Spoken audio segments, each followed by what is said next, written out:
How are you guys doing? We're going to go ahead and break down the Falcons Steelers game. Right now, the Steelers are in a too high look. They're going to roll into man coverage. This linebacker right here is going to blitz, and Minka over here is going to, I think that's Minka. That safety over here is going to roll down to be manned up on OZ. OZ is going to run it out. Ferk is going to run a fade. Demir Bird is going to run a little hitch. And we got a dig and hitch concept over here. That's the spot that Marcus Mariota is going to look at, and we'll play it out, see what happens.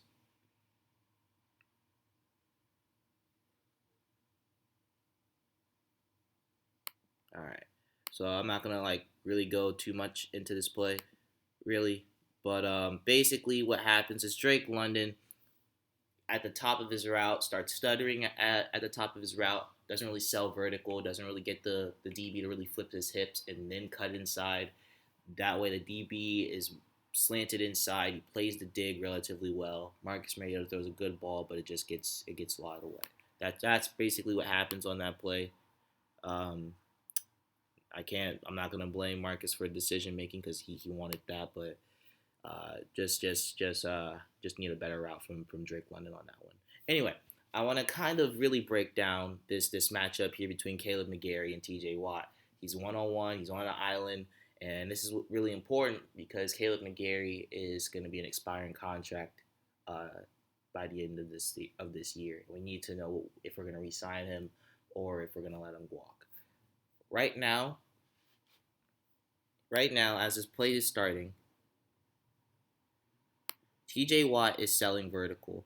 Now, what TJ really wants, at least from what it seems like, he wants to sell vertical, come in and then come into to Caleb McGarry's chest, kind of sell like a speed to power, and then rip and bend across the edge to get a sack versus Caleb McGarry. Now that that's what TJ Watt wants to do, here's what Caleb McGarry does in response. He sees TJ Watt going vertical, so he backs up. Then once he gets close, he gets his hands on TJ Watt. TJ Watt does a good job to attack Caleb McGarry's outside shoulder, and Caleb McGarry still resets his hands and pushes TJ Watt around the curve, makes TJ Watt fight really hard to get pressure on Marcus Mariota. That is what you want out of your right tackle. That's what you want out of a franchise right tackle. That's what you want out of a right tackle that you want long term. So kudos to Caleb McGarry on that. So right now the Steelers are in a one high shell. It is cover three. Spoiler alert.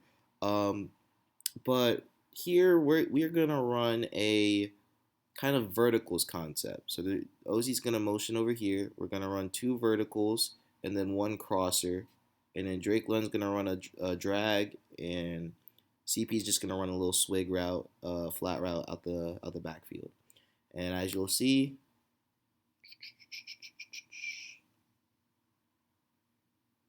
pressure gets in, and Marcus Mariota gets sacked. Don't think that there was anyone open on that play anyway. But let's see how this happens. First, let's break down this Caleb McGarry and TJ Watt matchup, because this is always going to be an important matchup for the rest of this game. We have to monitor if Caleb McGarry, has the tools and traits that we want out of a right tackle that should be extended on this team. All right, so TJ Watt again is kind of selling vertical. He's now kind of facing Caleb McGarry. So in theory, Caleb McGarry should be expecting like a bull rush, but that's not actually what TJ Watt wants to do. TJ Watt wants to kind of sell like he's doing a bull rush or a long arm, and then rip across the corner, kind of like in the last clip. Again, Caleb McGarry is kind of weary of this. So what happens is Caleb McGarry, he sees this. Whoops, we'll go back. I guess we'll watch it again. But Caleb McGarry, he sees this right. So yeah, he sees this. He waits. He sees his hand. He drops his hand. His hands go up, and he catches him. He basically catches him. He has great hand placement to defend the speed rush. He like this is textbook. It's basically kind of like a ghost move from TJ Watt, and Caleb McGarry puts his hands up once TJ Watt's hands go down, and now he knows that it's a speed rush. He catches him perfectly and then kind of pushes him around the edge. Now, TJ Watt does touch Marcus Mariota. However, I wouldn't blame this on Caleb McGarry. It's just that everyone knows kind of a loud pressure, and Marcus Mariota wanted to escape out the back. So some people may actually chalk this as a Caleb McGarry sack, but that's not really a sack. So it is what it is. I think this is probably going to be the last clip. I might throw a bonus clip in there. You guys know me. But anyway, we're showing a single high. The Falcons are showing a single high look versus Kenny Pickett, and AJ Terrell right now is on the out. Is at the outside of the numbers. So and Jalen Hawkins is slightly towards the middle of the field playing the post safety role. In theory, he really shouldn't be able to make a play over here because Hawk isn't really known to have great speed. He's kind of meh at his speed, but he really wins with his instincts and just being a smart player. And here, I think, is where you're going to see his intelligence really pop in. So we're going to run the play.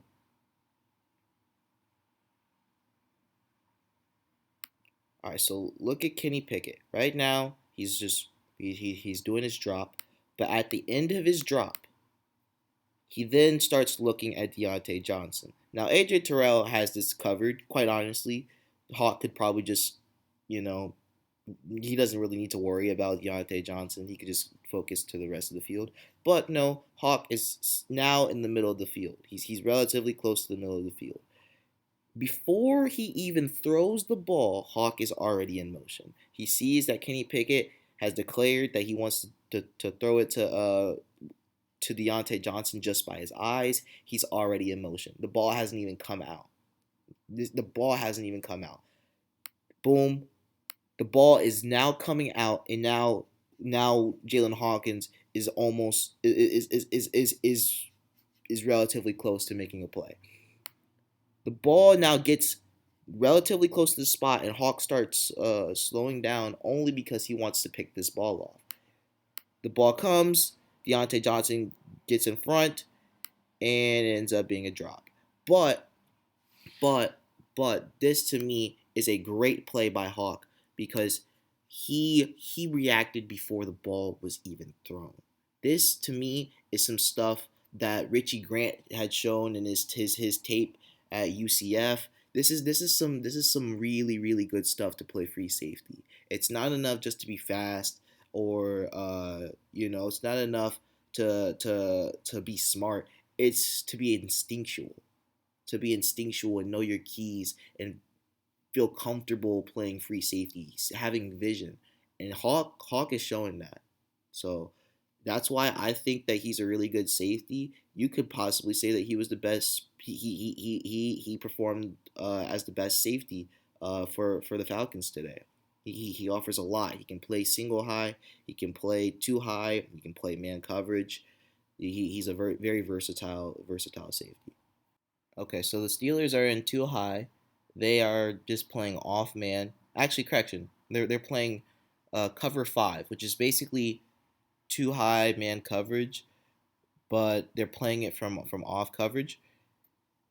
And you'll see the route concepts right here. Kadero Hodge is going to run a slant. OZ is going to run a slant. Parker Hess is going to run a hitch. Keith Smith is going to run a flat route. And I think CP is going to run a little curl hitch right here.